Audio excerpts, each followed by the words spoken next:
भारत ने एक बार फिर दिखा दिया कि कूटनीति में वह सबका बाप है। फिर चाहे वो अमेरिका ही क्यों ना हो, भारत की कूटनीति और विदेश नीति के आगे टिक नहीं सकता है। दरअसल भारत ने ऐसा गेम खेला है कि अमेरिका खुद चलकर भारत को F-35 देगा, कम कीमत पर देगा। अब जानते हैं डिटेल में कि जब भी कोई देश एयरक्राफ्ट खरीदता है या किसी और देश के साथ मिलकर बनाता है तो उसमें कई चरण होते हैं। जिसमें पहला चरण है स्क्रूटनाइजिंग, जिसमें उसकी क्षमता, कीमत और फ़ायदे आदि को बारीकी से परखा जाता है। उसके बाद कुछ और चरणों से गुजरने के बाद तय किया जाता है कि आगे इस पर काम होगा या नहीं। मीडिया में रिपोर्ट्स निकल कर सामने आई हैं कि भारत ने रूस के SU-57 की स्क्रूटनाइजिंग एज अ मेकर शुरू कर दी है। और ये खबर भारत ने जानबूझकर लीक कराई है, क्योंकि इस तरह की खबरें कभी सोशल मीडिया में नहीं आती हैं, मगर इसे इंटरनेशनल मीडिया भी खूब कवर कर रहा है। भारत ने ऐसा इसलिए किया है कि जब S-400 की डील साइन हुई थी तब अमेरिका ने F-35 देने की बात कही थी, मगर तब भारत ने ज़्यादा कीमत की वजह से इसे रिजेक्ट कर दिया था। मगर अब F-35 पर अमेरिका ज़रूर विचार करेगा, क्योंकि SU-57 पूरी तरह से 5वीं पीढ़ी का विमान नहीं है।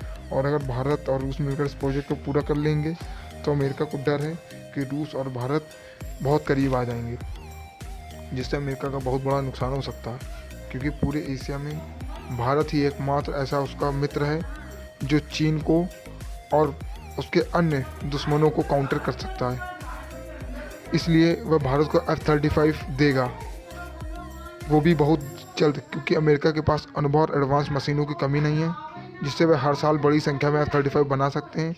और अगर ये डील हो जाती है तो ये समझ लीजिए कि पूरे एशिया में भारत की टक्कर कोई नहीं दे पाएगा। ये उसके सिग्नल भी मिलने लगे हैं। अमेरिकी सीनेट में रिपब्लिक और डेमोक्रेटिक पार्टी के सांसदों ने मिलकर एक बिल पेश किया था, जिसमें F-22 रैप्टर के निर्यात पर लगे बैन को हटाने को लेकर एक प्रस्ताव दिया था। इससे एक बात तो साफ है कि अमेरिका भारत को रूस के पाले में जाता हुआ नहीं देख सकता।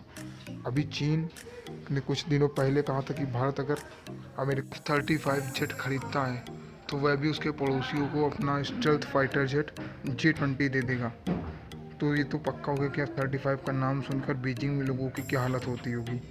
जबकि अभी तो सिर्फ बात चल रही है। अगर अगले साल तक ये भारत आ जाए तो बीजिंग के साथ साथ इस्लामाबाद में भी आपातकाल लग जाएगा।